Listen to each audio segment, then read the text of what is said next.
Baik Bu, perkenalkan nama saya Bertus Januario. Di sini saya akan membahas soal nomor 2. Untuk nomor 2 yang saya lakukan adalah scraping. Tahap scraping ini di sini bertujuan untuk mengumpulkan opini publik dari komentar YouTube mengenai dampak kecerdasan buatan di pendidikan Indonesia.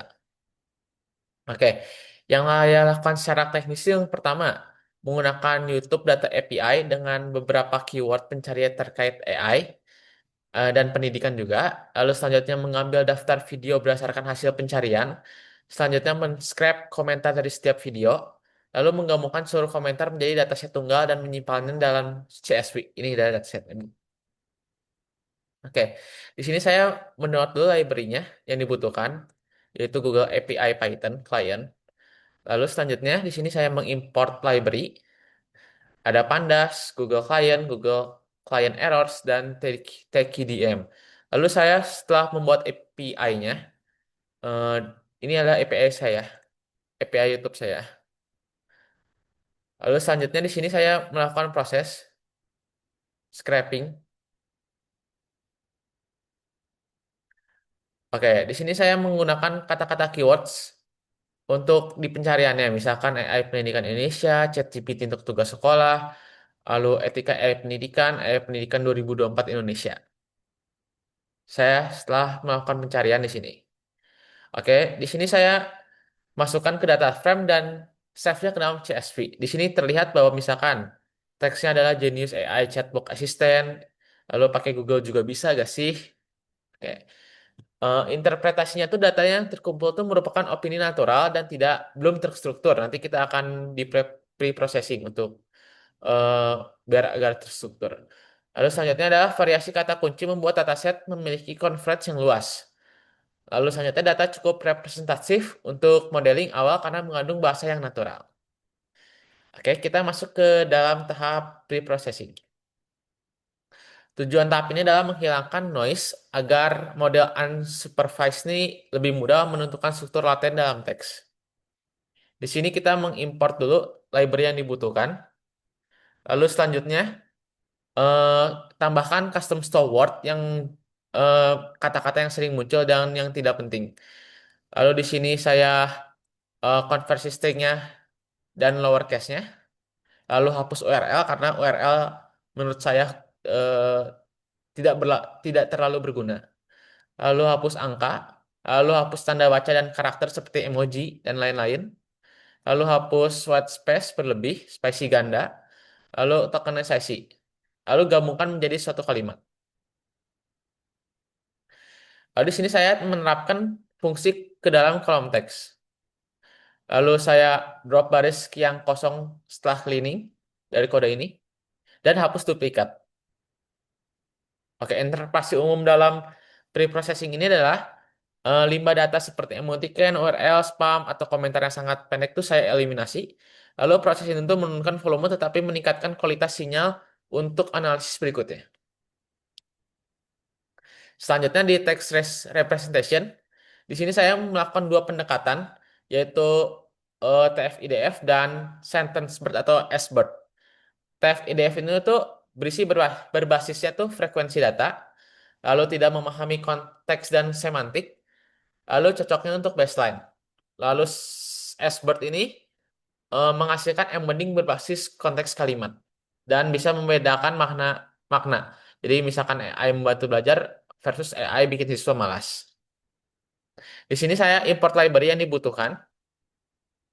Lalu di sini kita membuat representasi TF-IDF terlebih dahulu.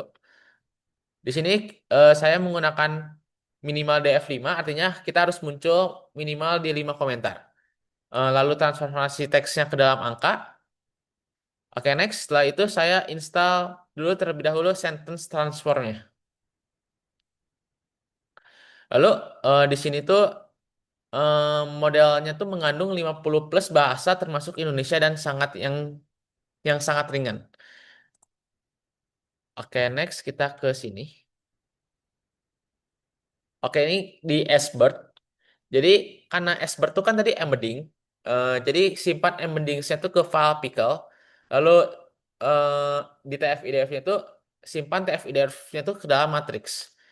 Interpretasi umumnya tuh TF-IDF tuh berfungsinya untuk baseline. Sedangkan S-BERT itu lebih baik untuk data opini karena menangkap semantik. Lalu pemilihan S-BERT untuk tahap clustering adalah karena saya tuh beranggapan bahwa pilihan tepat jika terjadinya persona atau topik mining.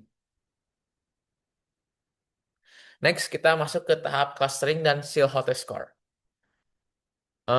Clusteringnya itu dilakukan untuk mengelompokkan komentar yang berdasarkan kemilikan makna. Yang diujinya tuh di range K 2 sampai 6 dan dua referensiasi yang tadi kita buat yaitu TF-IDF dan SBIRT. Evaluasinya tuh saya menggunakan seal hottest score. Loh, oke, ini untuk hasilnya, hasil perhitungan menggunakan seal hottest score, di mana eh, eh, model clustering berbasis SBIRT ini memberikan pemisahan cluster yang lebih baik dibandingkan dengan TF-IDF.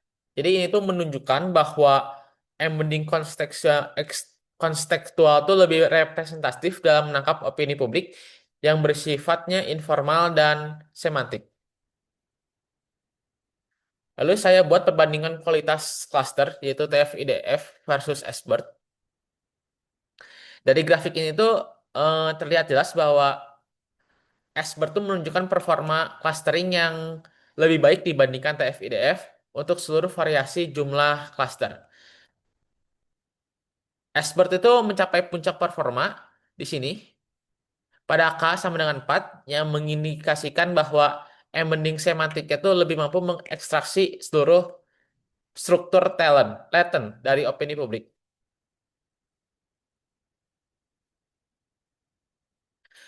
Lalu di sini saya memilih K-nya sama dengan 3 lalu melakukan prediksi cluster dan memasukkannya ke dalam data frame.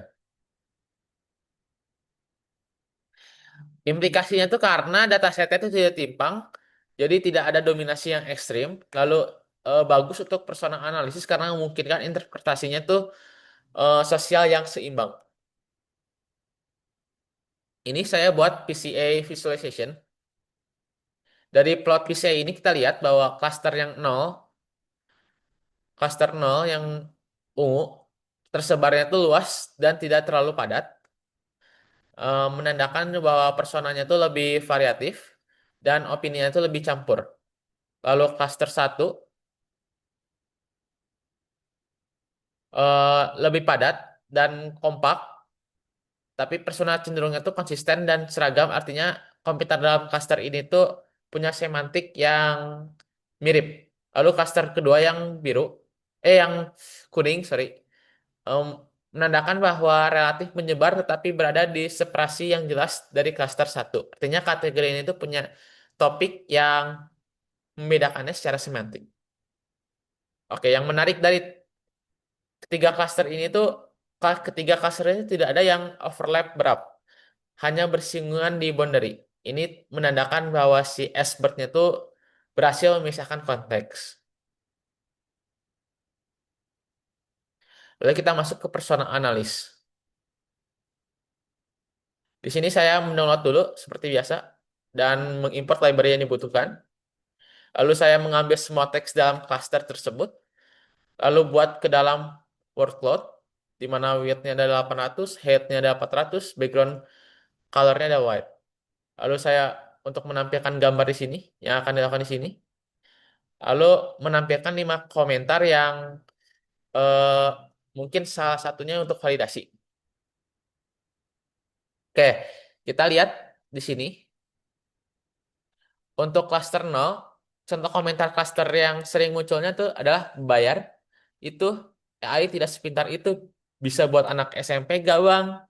Oke, seperti itu. Untuk cluster satu, nah kan guru pasti bakal tahu. Videonya sangat mengedukasi Pak, hanya saja terganggu dengan suasana belakang. Andai saja Bapak ini buat grup belajar AI di medsos. Oke, itu untuk cluster satu. Ini cluster 2 adalah Genius AI Chatbot Assistant. Pakai Google juga bisa gak sih? Terasa perbedaannya bukan? Kalau akuntansi, matematika, dan fisika bisa sepertinya. Oke. Analisis personanya adalah untuk cluster 0 tuh penggunanya praktis. Jadi karena ada kata kuncinya seperti tugas, bantu mudah, cepat, kerjain, skripsi. Jadi kelompok ini tuh didominasi oleh pelajar atau mahasiswa. Jadi mereka itu tidak peduli dengan isu etika atau masa depan. Untuk klaster satu eh, lebih ke pemerhati praktisnya. Kata kuncinya kan takut, ganti, manusia, malas, otak, ketergantungan. Jadi analisis saya tuh bahwa kelompoknya itu berisi seperti guru, orang tua, dan masyarakat umum yang khawatir. Jadi isu utama mereka itu adalah degradasi kemampuan. Untuk klaster 2 itu adalah kritikus. Kata kuncinya itu seperti guru juga, kurikulum, pemerintah, adaptasi sistem. Jadi kelompok ini tuh melihat dari sudut pandang makro. Merekanya tuh membahas kesiapan kayak seperti infrastruktur di Indonesia, perlunya adaptasi kurikulum baru, dan peran pemerintah. Oke, next. Kita masuk ke topik extraction. Sama seperti tadi, saya menginstal dulu bertopik karena saya di topik extraction saya memilih modelnya yaitu bertopik. Oke, di sini saya mengimport library-nya. Lalu saya menggunakan keyword inspired agar kata kuncinya itu lebih representatif. Lalu di sini saya setup model. Di sini saya menggunakan embedding model sama dengan model Asbert. Lalu NR topik auto, jadi bisa otomatis reduksi ke topiknya. Next, kita tampilkan info topik yang terbentuk. Ini adalah 5 topik yang tersebar.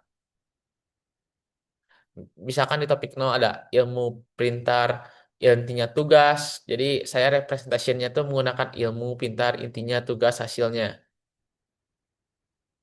Next, kita ke visualisasi. Nah, dari interpretasi ini, saya itu menunjukkan bahwa diskursus publik terkait AI itu dalam pendidikan bersifat multimartik. Jadi terdapat satu kelompok topik yang utama saling berdekatan secara semantik serta beberapa topik primer yang terpisah jauh, menandakan adanya isu-isu khusus yang hanya dibahas oleh sebagian kecil pengguna. Lalu di sini saya gabungkan info topik dan saya simpan ke hasil bertopik CSV. Seperti ini hasilnya. Kita lihat dulu yang tadi data bersih.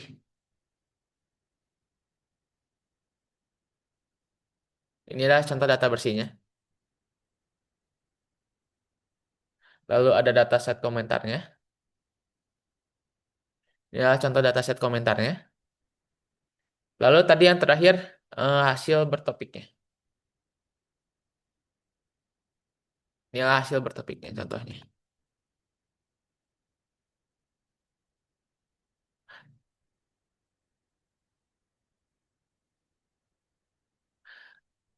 Oke, kita masuk ke analisis dan comparison.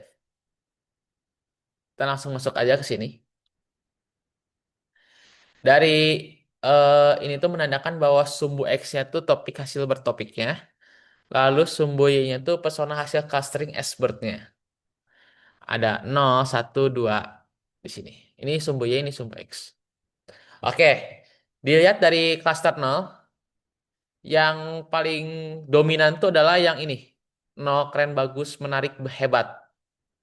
Jadinya tuh eh, kalau saya interpretasikannya tuh ini adalah personanya positif dengan sikapnya yang apresiatif, tertarik, antusias terhadap AI. Lalu ada yang cluster yang ke satu, yang paling ini tuh yang ini, Pak teknologi, teknologi, inovasi dan digital. Jadinya tuh interpretasi saya tuh bahwa pada klaster ini tuh adalah fokus inovasi, bicara tentang digitalisasi, dan kadang berbingkai nasionalisme.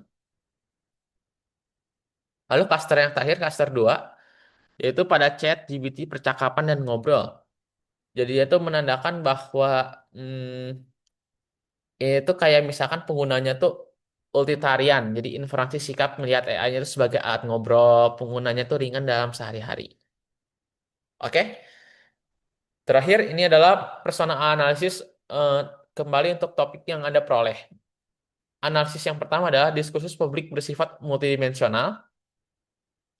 Data komentar YouTube mengenai AI dan dalam pendidikan tidak terkonsentrasi dalam satu tema, melainkan terbagi ke beberapa kelompok wacana topik yang berhubungan namun tidak identik.